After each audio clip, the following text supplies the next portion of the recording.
Hello बच्चों, welcome to science from Ankurvila. NCERT में class 10th का केमिस्ट्री का मेटल एंड नॉन मेटल चल रहा है चैप्टर। उसमें मैंने आपको मेटल और नॉन मेटल की फिजिकल प्रॉपर्टी पढ़ा दी और मेटल्स की केमिकल प्रॉपर्टी पढ़ा दी। आज हम नॉन मेटल्स की केमिकल प्रॉपर्टी जानते हैं कि नॉन मेटल्स की केमिकल प्रॉपर्टी क्या होती है। ठीक है, तो आते हैं chemical property of non metals में। पहला क्या है, reaction of non metals with oxygen. हमने आपको मेटल्स में भी रिएक्शन करके बताई थी कि जब मेटल्स ऑक्सीजन के साथ रिएक्शन करते हैं तो क्या बनता है। तो मैंने आपको एक शॉर्ट वे में बताया था कि metal plus oxygen gives metal oxide.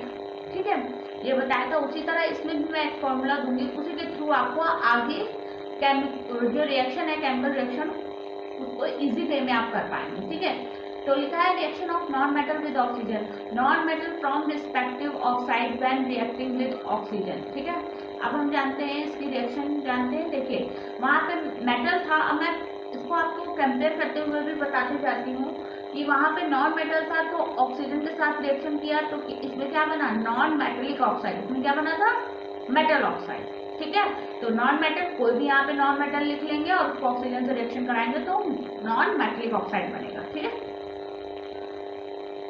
लिखा है when carbon reacts with oxygen carbon dioxide is formed along with production of heat.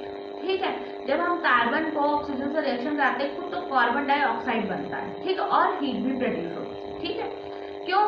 क्योंकि देखिए हमारे एटमॉस्फेयर मतलब हमारा जो वायुमंडल इसमें ऑक्सीजन प्रेजेंट है, पर अगर हम कार्बन को ऑक्सीजन और जो वायुमंडल में ऑक्सीजन प्रेजेंट है तो उसमें जब हम रिएक्शन कराएंगे ऑक्सीजन से कार्बन की तो कार्बन डाइऑक्साइड बनेगा और हीट।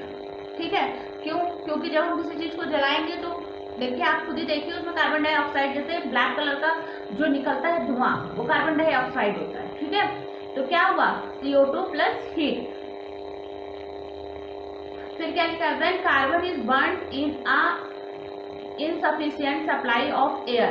ठीक है, जब कार्बन को इनसफिशिएंट मतलब कार्बन इज बर्न, जब कार्बन तो उसको क्या होता है, and insufficient supply of air it form carbon monoxide. अगर कम एयर मिलती है तो वो कार्बन मोनोऑक्साइड में बदल जाता है। आपको एक एग्जांपल छोटा सा मैं बताती हूँ कि आप अगर बंद कमरे में भट उसको जलाते हैं, पहले वो चलती थी चिमनी, वो तापने के लिए अंगीठी अंगीठी चलती थी। जाड़े के मौसम में क्या होता है, लोग अंगीठी जला के कमरे को बंद कर लेते थे। तो क्या होता था वहां पे एयर में क्या होता है, ऑक्सीजन होती है और ऑक्सीजन पर्याप्त मात्रा में नहीं पहुंचती है। ठीक है, तो क्या होता है, तो वो जो कार्बन डाइऑक्साइड है अगर हम खुले में कोई चीज जलाते हैं तो उसमें पर्याप्त मात्रा में ऑक्सीजन होती है। ठीक है, ऑक्सीजन के कारण कार्बन डाइऑक्साइड फॉर्म होता है। ठीक है, कार्बन डाइऑक्साइड जनरेट होने लगता है। लेकिन अगर हम बंद कमरे में, मान लीजिए बंद कमरे में हम किसी चीज को अंगीठी को जलाते हैं तो उसमें पर्याप्त मात्रा में हमें ऑक्सीजन नहीं मिलती। जब ऑक्सीजन नहीं मिलेगी तो कार्बन डाइऑक्साइड ना निकल के उसमें कार्बन मोनोऑक्साइड निकलता है। जब मोनोऑक्साइड निकलता है तो ये क्या होता है, ये हार्मफुल होता है, एक टॉक्सिन होता है। तो अगर अधिक देर तक की अगर हम मिट्टी को कमरे में जलाते हैं और कार्बन मोनोऑक्साइड फॉर्म होता है तो धीरे धीरे आदमी का दम घुटने लगता है, जिससे मृत्यु भी हो जाती है। ठीक है, वही बता रहा है, carbon monoxide is a toxin substance inhaling of carbon monoxide में थ्रू पैटर्न। ठीक है, रिएक्शन देखिए 2C plus O2 2CO plus heat. ठीक है, आप समझ में आया आपको कि अगर हम किसी खुली जगह पे चलाते हैं तो वो कार्बन डाइऑक्साइड बनता है और अगर हम बंद जगह में कार्बन को क्या कहते हैं, अगर हम किसी चीज को जलाते हैं, अगर बंद में जैसे कोयला है उसको अगर हम बंद कमरे में जलाएंगे तो कार्बन मोनोऑक्साइड जनरेट होगा, ना कि कार्बन डाइऑक्साइड। जो कार्बन मोनोऑक्साइड होता है वो क्या होता है, हार्मफुल होता है।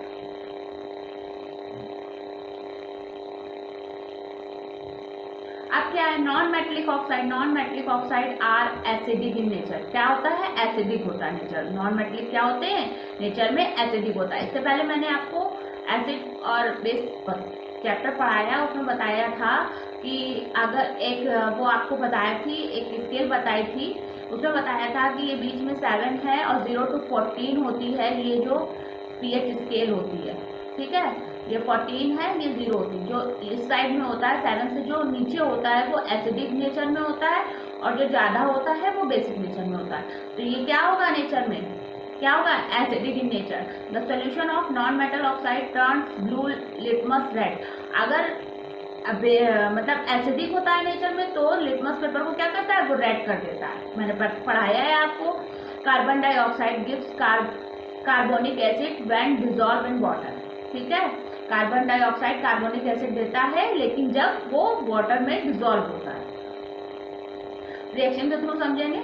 CO2 प्लस HO2, ठीक है, गिव्स H2CO3। ये क्या है, अभी बताया आपको, कार्बोनिक एसिड है। ठीक है, अब reaction of non metal with chlorine. अब क्लोरीन से अगर रिएक्शन होगी तो क्या होगा, ठीक है, अब हम जानते हैं क्लोरीन से। अब हम रिएक्शन के थ्रू समझते हैं। अगर नॉन मेटल की किसी क्लोरीन के साथ रिएक्शन होती है तो क्या बनेगा, नॉन मेटल क्लोराइड। ठीक है,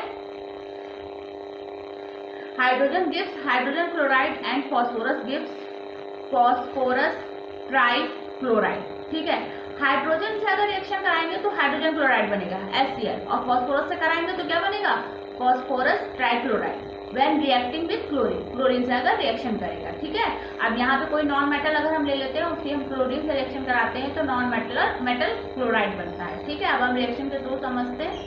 इसमें दो रिएक्शन है। पहले देखिए हमने बताया आपको क्या बना, हाइड्रोजन क्लोराइड बना। ठीक है, 2HCl। क्या हुआ, जब हाइड्रोजन की क्लोरीन से रिएक्शन बनाई तो क्या बना, 2HCl। अब जब हम फॉस्फोरस की रिएक्शन क्लोरीन से करते हैं तो क्या बनेगा, PCl3। PCl3 क्या है, फॉस्फोरस ट्राइक्लोराइड। ठीक, ट्राई क्यों है, 3 है, ट्राई हो गया। ठीक, 4 होंगे टेट्रा हो जाएगा। Reaction of non metal with hydrogen. ठीक है, अब हम रिएक्शन कराएंगे नॉन मेटल की हाइड्रोजन से तो क्या होगा, कोवैलेंट हाइड्राइड्स। ठीक, अब दिखाते हैं हम आपको, ये देखिए नॉन मेटल प्लस हाइड्रोजन और क्या बना, कोवैलेंट हाइड्राइड। ठीक, अब रिएक्शन के थ्रू समझते हैं हम इसको। Sulphur combines with hydrogen to form a covalent hydride is called hydrogen sulphide. अब आप देखिए कि कोवैलेंट जो हाइड्राइड होते हैं इनको हम क्या बोलते हैं, इनको हम बोलते हैं हाइड्रोजन सल्फाइड। ठीक, H2 प्लस H2S, ये क्या है, हाइड्रोजन सल्फाइड या कोवैलेंट हाइड्राइड। ठीक है, अब ये कुछ रिएक्शंस थी नॉन मेटल की केमिकल, और अब मेटल और नॉन, इसमें हमने ज्यादा नहीं लिए हैं क्योंकि आपको मेटल बहुत सारा बताया था कि वाटर के साथ रिएक्शन कर रहा है, ऑक्सीजन के साथ रिएक्शन कर रहा है। इसमें जितना था जो मेन पॉइंट थे वो मैंने आपको क्लियर कर दिए, क्योंकि बहुत ज़्यादा पढ़ाऊंगी तो बिल्कुल ऐसा लगेगा कि बुक ही पढ़ा रही हूँ, बुक में जो लिखा है उसको डिक्टेट कर रही हूँ और आप पढ़ रहे हैं। इसलिए मैंने कुछ सिलेक्टिव पॉइंट्स लिए हैं जिससे आपको इतना क्लियर हो जाए कि नॉन मेटल और मेटल की क्या डिफरेंस है, क्या केमिकल प्रॉपर्टी है, क्या फिजिकल प्रॉपर्टी है। इसलिए अब मेटल और नॉन मेटल की फिजिकल और केमिकल दोनों प्रॉपर्टीज हो गई हैं। आई होप मेरा सेशन आपको अच्छा लगा हो। अगर मेरा सेशन आपको अच्छा लगा हो तो please like share and comment कीजिएगा। Thank you.